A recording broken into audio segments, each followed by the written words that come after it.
I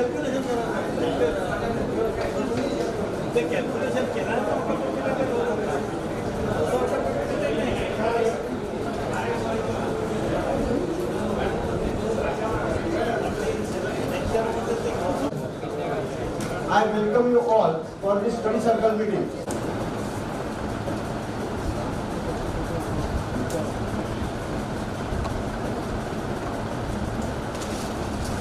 Good afternoon to all. Respected President, Sri Vijay Sir, respected Speaker, Advocate Nitin Shah Sir, respected senior in professions, on the dais, off the dais, my fellow colleagues, and ladies and gentlemen. Today we have gathered here for our 8th study circle meeting for the year 1516. Friends, on 18 March 2016, the Honorable Finance Minister declared the state budget and promulgated the important amendments such like the amnesty under the DST Act as well as the Impact Act and Provisions Act. For that, we have learned speakers, the Advocate Nitin Shah Sir. I request you all kindly welcome Advocate Nitin Shah with loud applause. It is indeed a great pleasure to introduce today's speaker, Advocate Nitin Shah Sir. He has completed the graduation in Commerce in the year 1986 and LLB in 1991 from Pune University. He has started his career as a sales tax advisor from 1986.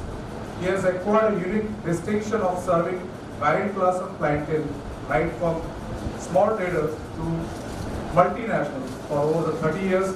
He is presently working as senior advisor for NZSK and Associate Chartered Accountant and BDO India LLP. His area of functional expertise lies in drafting representation for various clientele base all over the India and providing litigation support and opinion as well as advising on various sales tax matters. He has presented various papers on sales tax related subjects such as set of package incentive, intricate issues under section 6A and 6.2 of CST Act. He has important schedule entries under the MVAT Act, business audit under the MVAT Act, sailing the course of import update on liability of builders before the professional bodies in India. He has co-authored the publication Lexicon of Sales Tax Entries, contain reference about 12,000 decisions on commodities. He has also delivered the lectures before various associations, including trade association and colleges. He was also a faculty member for Symbiosis Law College for Sales Tax Law. He has compiled with MVAT Act and MVAT rules for our STPM association in the year 2006. And also worked as a member of managing committee for the period 2005-6 to 2008-9. Among the others, feature his cap, he was worthy the Best Paper Writer Award for 4 times in the conference arranged by the professional bodies. I humbly request you all kindly welcome the Advocate Nitin Shah. I request our President to offer a speech and memento as a mark of our. I hand over the proceeding to Vijay Sir. Friends, now I request Nitin Shah to make his presentation. Please, Nitin Shah, please.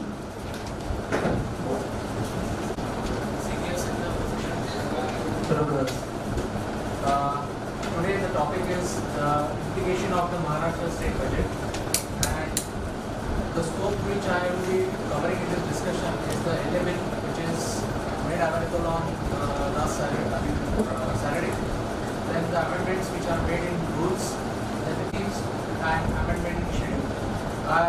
Though we have received the so-called arrears of disputes, disputed arrears bill, that is amnesty. I will not be speaking on that because that is altogether a separate chapter. Similarly, I will not be speaking on the recent templates which are introduced by the Sales Tax Department because that itself is a separate topic and it will require at least 3 to 4 hours of discussion. So I am restricted myself to these 4 amendments. The first which I would like to discuss is the amendment which has taken place, which will be taken place in the Maharashtra Value-Added Tax. The LA Bill 28 of 2016 is already introduced on 4th of April. However, till this time it is not yet passed, and we are presuming that it will be passed as it is. Based on that assumption, let us discuss what are the proposed amendments are. The first amendment which is suggested is in rule by insertion of subsection 3D in section 8. As you all know, under section 8, the government of Maharashtra is empowered to give the exemptions, maybe partial or full. Now, by insertion of this new subsection 3D, the government of Maharashtra, by issuing a notification, will give exemption, maybe partial or full, to the transfer of property goods involved in sizing and warping of yarn. Though this section is introduced, the notification is not yet introduced, so we will have to wait for the notification and the conditions stated therein. After going through that, we will be able to decide what kind of exemption is made available by insertion of this subsection. The next amendment is made in section 16, particularly in the proviso, which is in the subsection 3 of section 16. This proviso under subsection 3 gives the powers to registering authority to reject the application for registration. Now this proviso is substituted. Prior to amendment, the authority was required to give a reasonable opportunity of being heard to the dealer. However, with the amendment, the authority can reject the application without giving any opportunity to the taxpayer. So this is the amendment which is made in this proviso. How, when he can reject the application, there are certain conditions stated in this proviso, and they are: if the application is not complete, or the document prescribed for grant of registration certificate have not been uploaded on the department's website. Now let's take a pause over here.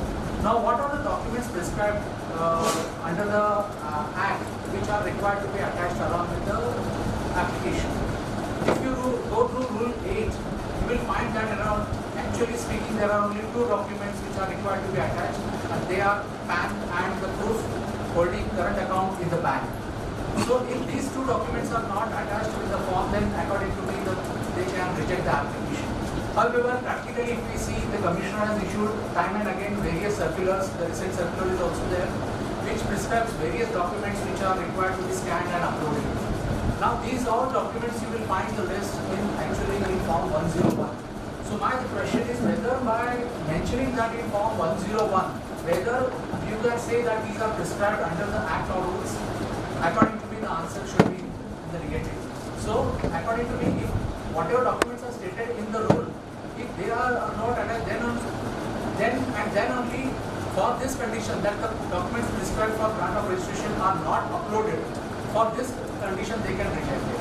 Of course, it is likely that as the rules are not yet prescribed, so in the coming rules they might prescribe some of the more documents, and then in that case you can say that the supported documents are not uploaded. Till that time, according to me, for other documents, say for example partnership deed or MOU, though these are important documents, nowhere it is stated that this has to be attached along with the application. So one has to take a stand whether these are really required or not. Then the next condition, which is that such documents are not consistent with the information contained in the application or are not legible. So now here also we have seen practically that though while uploading, our computer shows that they are legible and they are uploaded, but at the department side, because of some technicalities, these are not legible at their side, and because of that the applications are getting rejected.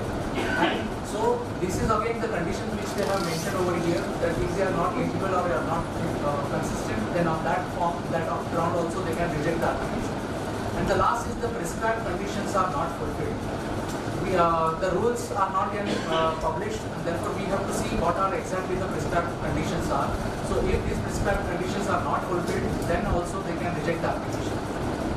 See, prior to this, as I have said, the amendment which is suggested that the application can be rejected without calling it. But till date, before rejecting the application, the officers are required to give a personal hearing. But unfortunately, after the introduction of e-registration, in most of the cases, they have rejected the application without calling the dealer, which according to me was illegal action on the part of the department. Now, some favorable, I mean, you can say that to avoid the litigation further, department has made certain amendment here also. So if the application is rejected and it is communicated to the applicant in the prescribed manner, the applicant has to comply and remove the defects within 30 days from the receipt of this rejection order.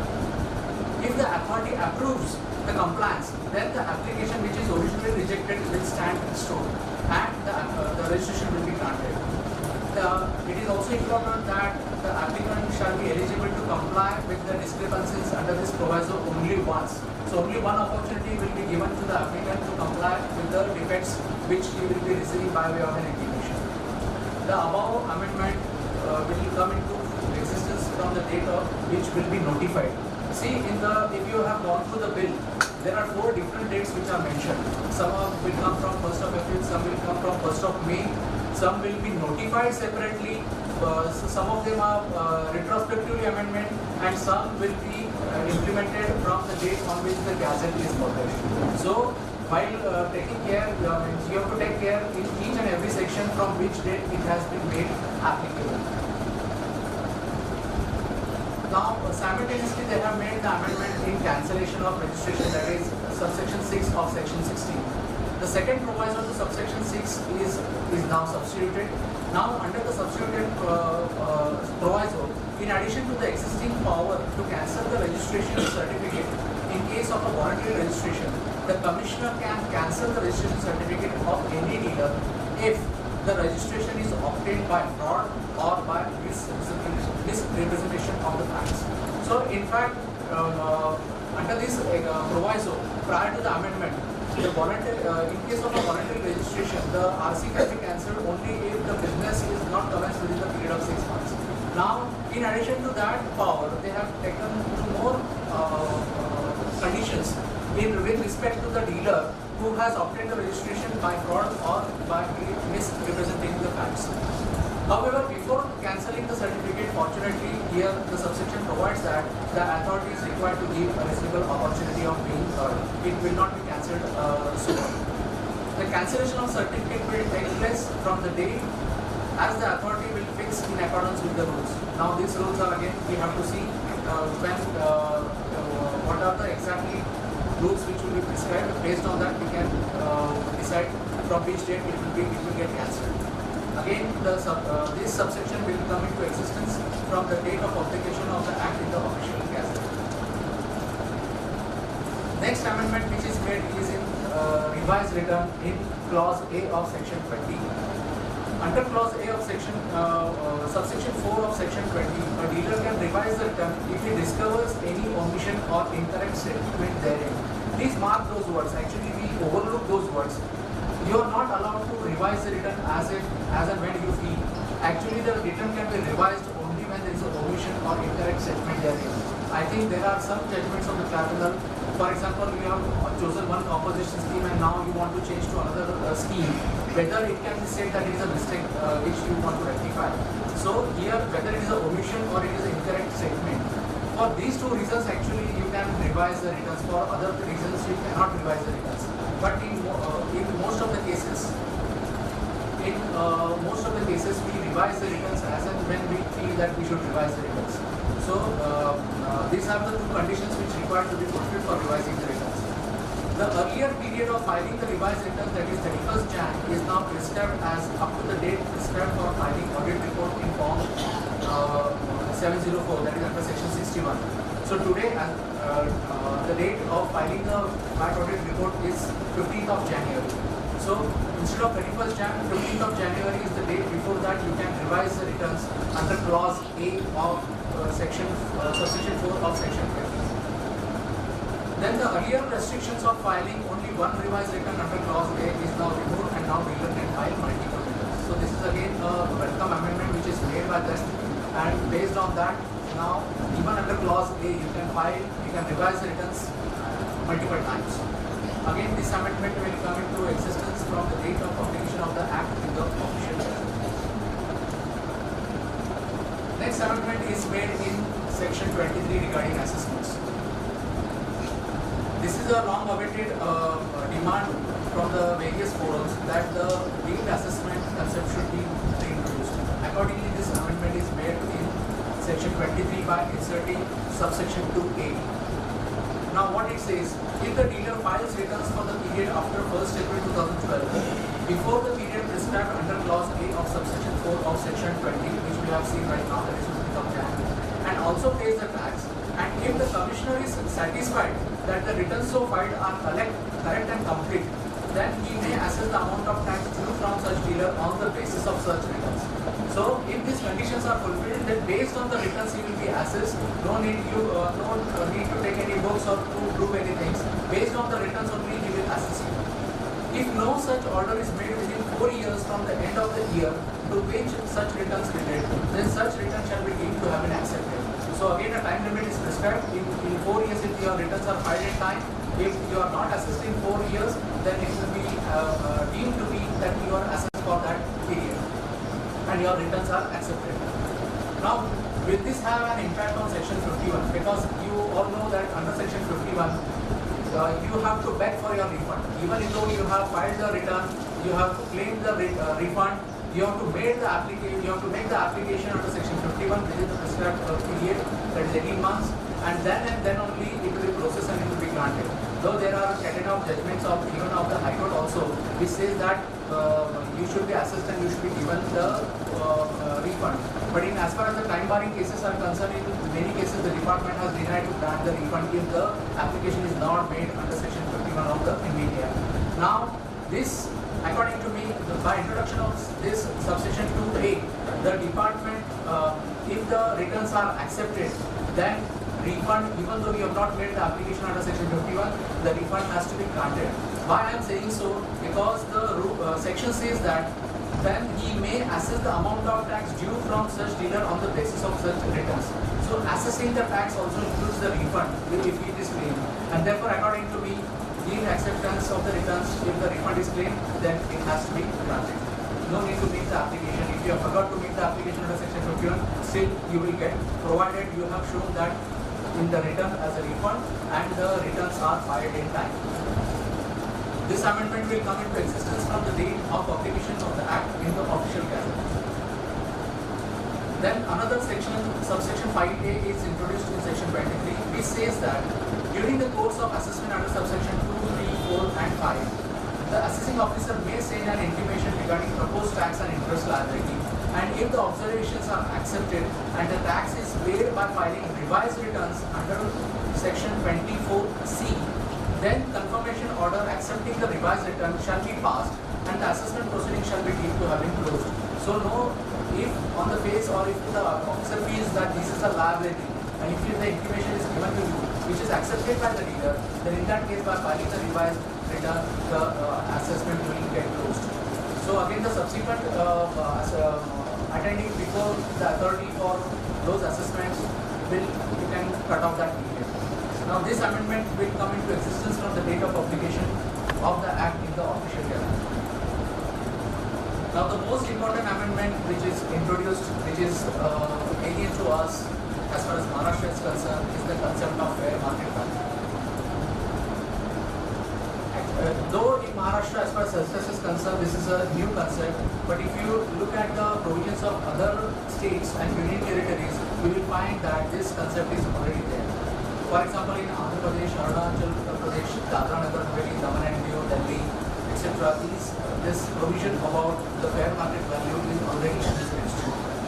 Broadly speaking, the definition of fair market value which is given in other acts is that the value at which the goods of like kind and quality are sold or would be sold in the same quantities between unrelated parties in the open market.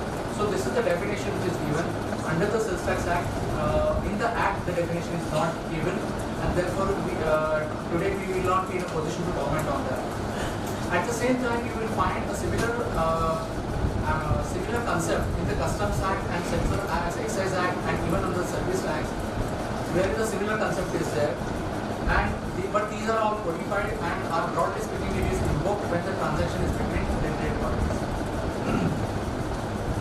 Now what this new subsection 28A, which is introduced for fair market value, what it says, during the course of any proceedings under the Act, if the Commissioner is of the opinion that any transaction entered into by any dealer for sale price, which is below the prescribed fair market value, fair market price for commodity for a prescribed class of dealers, so as to be liable to pay less tax than the tax which would have been otherwise become payable on such sales or purchase, then the Commissioner shall determine the tax liability as per the fair market price of such transaction, which passes an order in the said and should pass the order under the said proceedings. So the wordings we will find a little bit clumsy for the initial period, but let's break this in the various sub-sentences. That is that the proceedings under the Act should be continued. So the first important criteria is that when it can be invoked, that it can be invoked only when the proceedings are going on. The Commissioner is required to form an opinion during the course of these proceedings. So when the proceedings are continuing, at that time only he should form the opinion. Then the opinion should be about that the sale price should be below the prescribed fair market price for commodity for a prescribed class of dealers. Then the next is that the transaction, why this opinion is talking about is about the transaction which the dealer has entered into so as to liable to pay less tax than the tax which would have been otherwise become payable on such transaction, and the Commissioner will pass the order under the said proceedings. So the first is that the proceedings under the Act, what are the proceedings under the Act? And they are according to me assessments, appeal and review. As the Commissioner is also required to pass the order for fair market value, fair market price under the said proceedings. The last line if you see of the subsection it talks about the passing of an order under the said proceedings. So said proceedings means either the assessment, appeal or review. If under the business audit under section 22 no order is passed. So according to me, if a dealer is visited for business audit and for that purpose if the officer invokes about the fair market value, that is what he will be doing is not according to law, because these are the proceedings under which he has to pass the order also. And under section 22 we all know that he cannot pass the order. So during only these three proceedings only he can invoke the powers under section 28B. Then the Commissioner is required to form an opinion during the course of these proceedings. The Commissioner must form the opinion during the course of any proceedings. The opinion must be supported with the reasonings, and it is expected that this should be communicated to the assessor. The sale price should be below the prescribed fair market price for commodity for a prescribed class of dealers. So mark these words. What is prescribed fair market price for commodity for prescribed class of dealers? So not only the commodities but also the class. This has to be prescribed.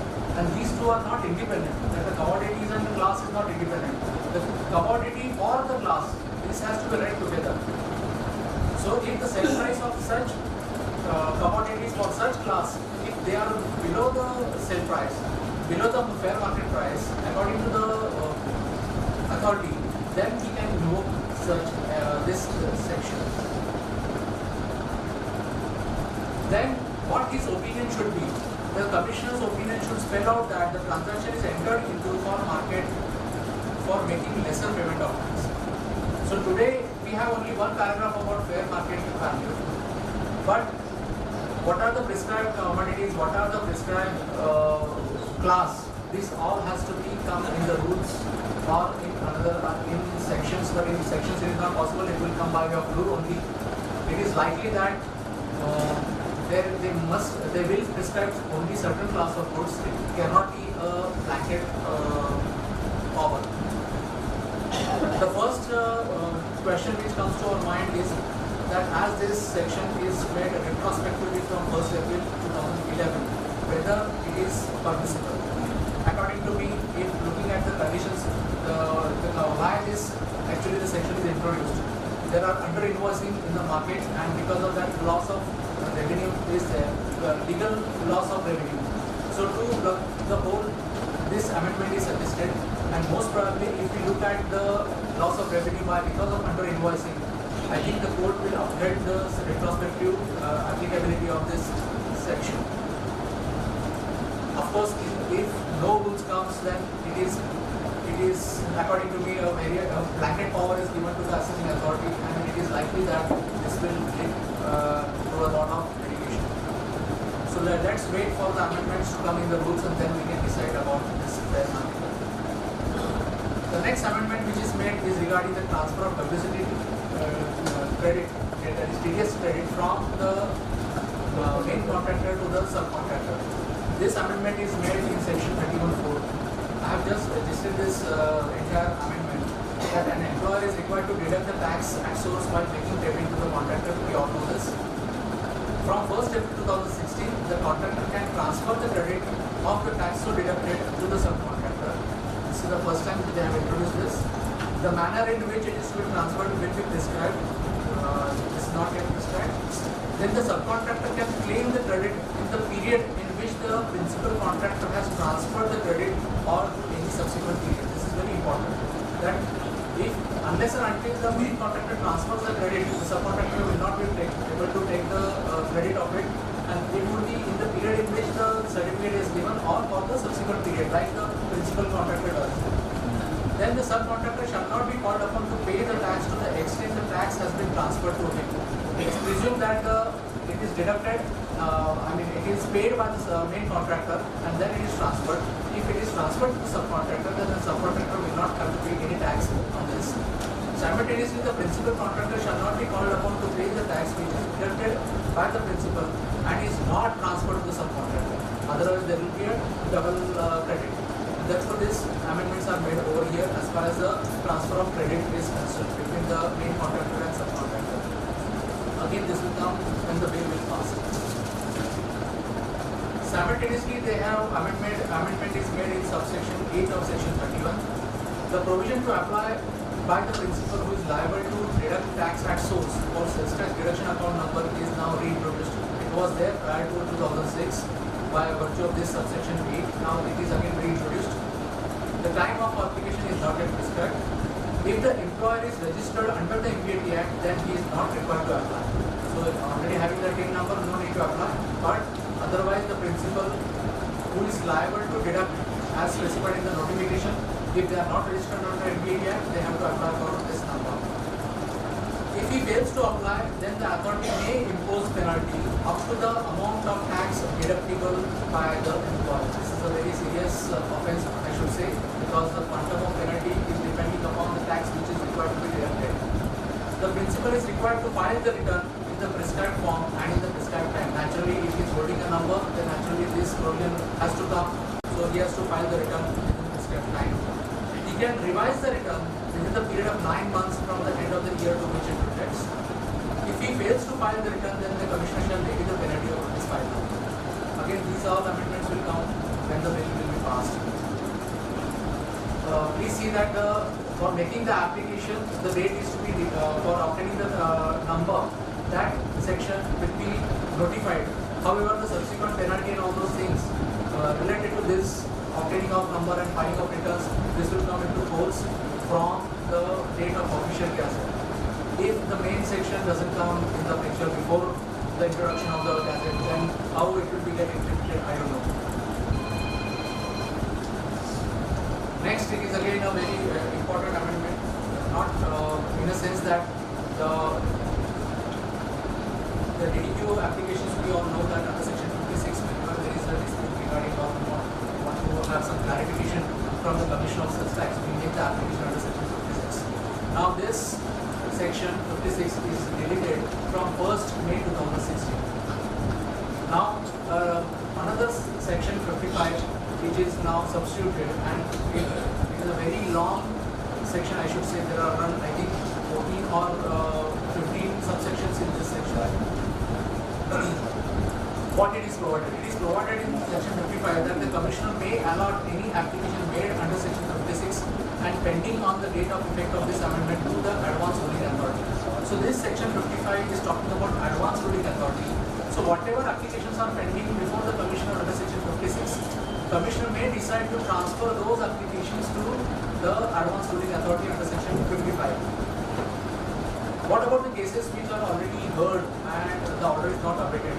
According to me, the Commissioner has to pass the order before 30th of April, as on from 1st of May, section 56 will not be on a statutory. The applicant may make an application to the Commissioner for advance ruling on the questions prescribed. So these questions are not yet prescribed. Under section 56 there are sections, but under section 55 it is not yet prescribed. This will be prescribed by way of a separate rule. The application is to be made in the prescribed form and manner. The Commissioner shall constitute the advance ruling authority comprising 3 officials not below the rank of Joint Commissioner by notification in the official gazette. Then the Commissioner may allot any of the questions, or as the case may be, all the questions prescribed under subsection 1 to such advance ruling authority. So we all will make the application to the Commissioner under section 55. Out of that, he will decide either to transfer all the questions or to some of the questions to the advance ruling authority. The Commissioner may also allot any application of question in such application made under section 56 and pending as on the date of effect of this amendment. The Commissioner are, as the case may be, advance ruling authority. So either the application will be decided by the Commissioner or by the advance ruling authority. So these 2 authorities, subject to the rules, make advance ruling within 90 days. Very optimistic period they have put, that is 90 days. If we see today's scenario, the applications of 2007-8 are not yet decided. And now he is talking, the amendment is talking about the application has to be decided within the period of 90 days. From the date of acceptance of the application by the Commissioner or as the case may be by advance ruling authority. The applicant may withdraw his application within 30 days from the date of submission of the application. Then no application shall be accepted where the question raised in the application is already pending before the tribunal, before the Bombay High Court, or as the case may be before the Supreme Court in respect of the applicant. Then no application will be entertained if it relates to a transaction or issue which is designed apparently for the avoidance of tax. Then the subsequent subsection of section 55 states that the communication regarding the acceptance of the application shall be made to the applicant within 30 days from the date of submission of the application. No application shall be rejected under this subsection unless an opportunity of being heard is given to the applicant. The advance ruling of the Commissioner shall be binding. So if the advance ruling is of the Commissioner, it will be binding on all the officers, including the appellate authority, or as the case may be, even on the advance ruling authority. So Commissioner again is the Supreme Court over here. If the advance ruling is decided by the advance ruling authority, then it shall be binding on all the officers, including the appellate authority, other than the Commissioner, in respect of the similar situated persons. So there is a bifurcation. If the Commissioner decides the advance ruling authority, it will be binding on all, including the advance ruling authority. However, if it is decided by the advance ruling authority, then in that case, except Commissioner, it will be binding on all the authorities. Now, one more amendment which is made, that appeal against the advance ruling authority shall lie to the tribunal and shall be subject to the conditions prescribed. Again, one important amendment made over here, which will be overlooked by most of us, that notwithstanding anything contained in the Act, no appeal shall be entertained under any circumstances whatsoever after the date of expiry of a period of 30 days from the date of communication of the advance ruling order. So, normal period, if we see that it is a 60 days period which is prescribed in section 26, and under section 81, the appellate authority has the power to control the delay. Now, what this subsection says, that this is against start with not recently clause, that if whatever may be the circumstances, it will not be entertained beyond 30 days. So, under section 26, even though there are powers given by virtue of section 81 to control the delay, because of this specific subsection, as far as the appeal against the order passed under the advance ruling, there will not be a condonation, and the appeal is required to be filed under section 55. Actually, they should have made the amendment in either in section 81 or section 26, because when we file the appeal, we go to section 26 and see what are the provisions. Now, because it is stated now in section 55 regarding the appeal for the order passed, it is very likely that we will overlook this subsection. So we have to keep this in mind that here the period is only 30 days. For other appeals, we have the normal period of 60 days. Now, what about the DDQ under section 5016 will be binding on the advance loading authority? Fortunately, the answer is given in the subsection 12, which reads as the advance loading order passed by the advance loading authority shall be subject to any directions or as the case may be instructions issued under section 10 of section 10, subsection 10 of section 10 by the commissioner, and any order passed by the commissioner under section 56 as in existing. In short, if there is an order under section 56 till date, then advance loading authority has to follow that, and based on that they have to give the budget. Now, there are other four subsections which talks about the rectification and the review. I think it is too early to speak on that, and therefore I am skipping this. But powers for to rectify and power to review for the advance loading decisions of the advance loading authority as well as by the commissioners are already provided in this subsections, and even the time limit is prescribed for that. Though you all must be knowing that in the budget there is one amendment, announcement that it is proposed to periodically obtain information from e-commerce companies regarding sales purchase transactions made on the portal. Such notification actually which is required under section 70 is not yet issued. So under section 70 of the MPAD Act, the government has got the powers to collect the statistical information. Now, it was expected that under this section they will issue notification to e-commerce companies for collecting the data. Now this notification is not yet issued. However, it is subsection 3 is amended of section 70, and it is submitted that if the information is not submitted which is asked for, then a penalty of 1 lakh of rupees, not exceeding 1 lakh, will be prescribed, and even if it is a continuing offence, then a penalty of 1000 rupees per day is also prescribed under this subsection. With this, now I will go to the amendments in the rules. As on today, we have the amendments in rule only in the regarding